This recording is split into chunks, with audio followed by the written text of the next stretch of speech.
DTV Odia देखिवा पई subscribe करंतु एवं बेल आइकन को मध्य दबाई दियंतु। रागिगला पाकिस्तान। भारत पाकिस्तान युद्ध पछरे अमेरिकार रहिछि हाथ, करिला बड़ खुलासा। कहिला युद्ध कराई टंका रोजगार करुछि अमेरिका। देश देश मध्य युद्ध लगाई अमेरिका अर्थ कमाउछि, कहिले पाकिस्तान प्रतिरक्षा मंत्री। नमस्कार, देश विदेशर अपडेट न्यूज सहित डीटीवी ओडिया को आपण समस्त को स्वागत। दर्शक बंधु, पाकिस्तान प्रतिरक्षा मंत्री खवाजा आसिफ अमेरिका विरुद्ध रे संगीन अभियोग लगाई। अमेरिका अस्त्र शस्त्र विक्रय करी टंका रोजगार करिबा पई विश्वर विभिन्न देश मध्य युद्ध को प्रोत्साहित करुछि। पाकिस्तान प्रतिरक्षा मंत्री खवाजा आसिफकर एक video social media platform X रे भाइराल हेबारे लागिछि, जेउथिरे से अमेरिका विरुद्ध रे गंभीर अभियोग आनिछंती। एथिरे से सीधासलख अभियोग करिछंती अमेरिका गत 100 वर्ष धरी सारा विश्व रे युद्ध सृष्टि करी निजे अस्त्र शस्त्र वाणिज्य को प्रोत्साहित करुछि। वीडियो रे से आहुरी मध्य कहिछंती अमेरिका गत 100 वर्ष मध्य 260 टी युद्ध लढिछि, जेतेबेले कि चीन केवल 3टी रे शामिल थिला। युद्धरू अमेरिका टंका रोजगार करि चलिछि। सेमानकर अस्त्र शस्त्र शिल्प विशाल एवं अर्थनीतिर एक गुरुत्वपूर्ण अंश। सेथिपई सेमाने दुनिया रे देश देश मध्य उत्तेजना सृष्टि करि चलिछंती। अफगानिस्तान, सीरिया, मिस्र, लिबिया भली देश जो माने एकदा धनी थिले हेले युद्ध पई एबे गरीब होई गलेनी। खवाजा आसिफकर ए बयान को नै सोशल मीडिया रे भिन्न भिन्न प्रतिक्रिया प्रकाश पाइछि। तेबे देश देश मध्य युद्ध कराई टंका रोजगार करुछि अमेरिका। पाकिस्तान प्रतिरक्षा मंत्री खवाजा आसिफ अमेरिका विरुद्ध रे गंभीर अभियोग आनिछंती। से दाबी करथिले जे अमेरिका गत 100 वर्ष धरी विश्व रे युद्ध सृष्टि करी लाभ कमाई आसुछि। पाकिस्तान प्रतिरक्षा मंत्री खवाजा आसिफ अमेरिका उपरे एक बड़ बयान दैछंती।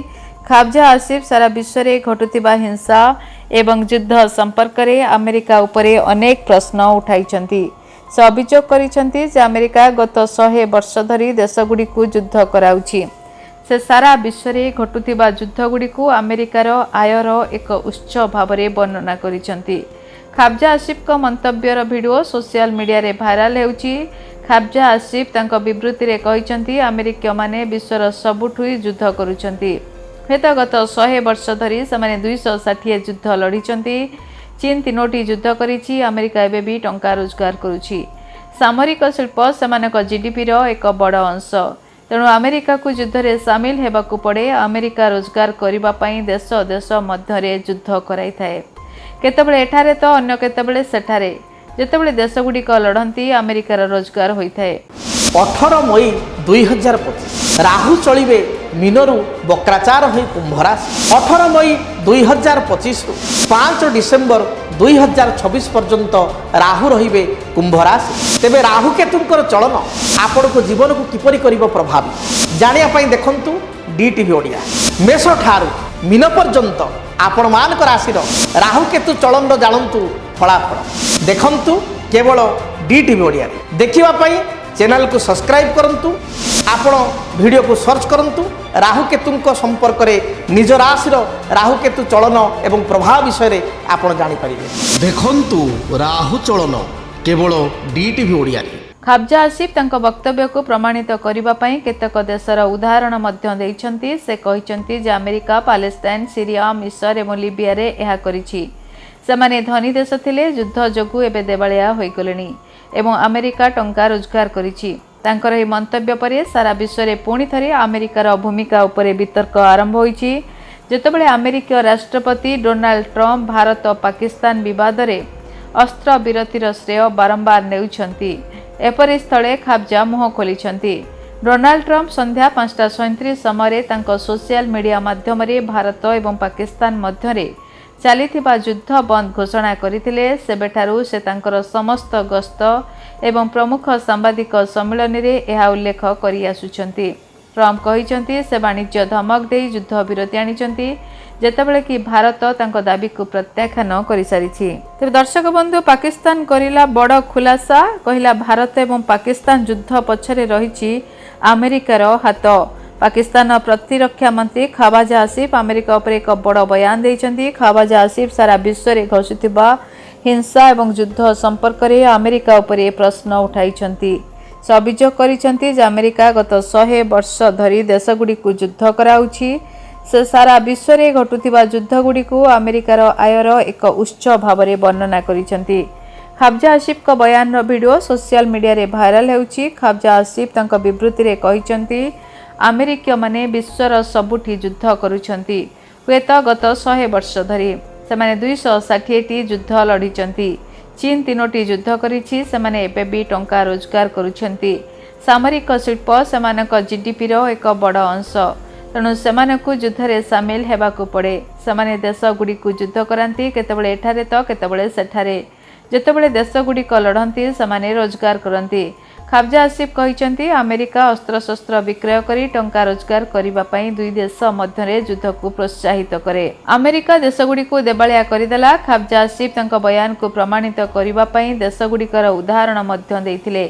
ସେ କହିଛନ୍ତି ଯେ ଆମେରିକା ପାଲେଷ୍ଟାଇନ, ସିରିଆ, ମିଶର ଏବଂ ଲିବିଆରେ ଏହା କରିଛି। ଏମାନେ ଧନୀ ଦେଶ ଥିଲେ।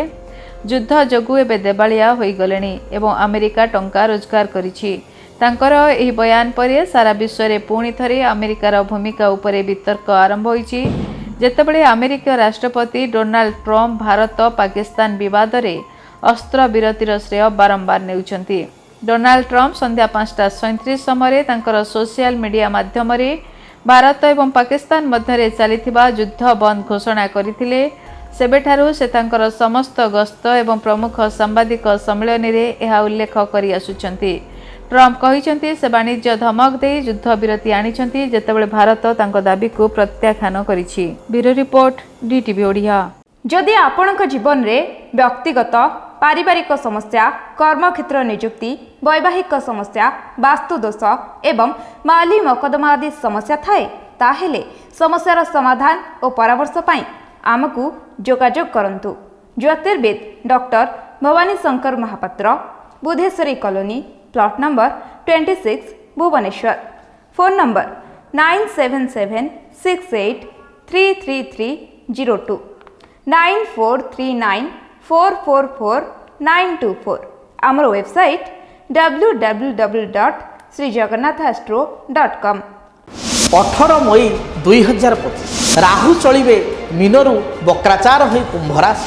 18 ମଇ 2025ରୁ 5 ଡିସେମ୍ବର 2026 ପର୍ଯ୍ୟନ୍ତ ରାହୁ ରହିବେ କୁମ୍ଭ ରାଶି। ତେବେ ରାହୁ କେତୁଙ୍କର ଚଳନ ଆପଣଙ୍କ ଜୀବନକୁ କିପରି କରିବ ପ୍ରଭାବିତ, ଜାଣିବା ପାଇଁ ଦେଖନ୍ତୁ DTV ଓଡ଼ିଆ। ମେଷ ଠାରୁ ମୀନ ପର୍ଯ୍ୟନ୍ତ ଆପଣମାନଙ୍କ ରାଶିର ରାହୁ କେତୁ ଚଳନ ଜାଣନ୍ତୁ ଫଳାଫଳ ଦେଖନ୍ତୁ କେବଳ DTV ଓଡ଼ିଆରେ। ଦେଖିବା ପାଇଁ ଚ୍ୟାନେଲକୁ ସବସ୍କ୍ରାଇବ୍ କରନ୍ତୁ। ଆପଣ ଭିଡ଼ିଓକୁ ସର୍ଚ୍ଚ କରନ୍ତୁ ରାହୁ କେତୁଙ୍କ ସମ୍ପର୍କରେ, ନିଜ ରାଶିର ରାହୁ କେତୁ ଚଳନ ଏବଂ ପ୍ରଭାବ ବିଷୟରେ ଆପଣ ଜାଣିପାରିବେ। ଦେଖନ୍ତୁ ରାହୁ ଚଳନ କେବଳ DTV ଓଡ଼ିଆରେ।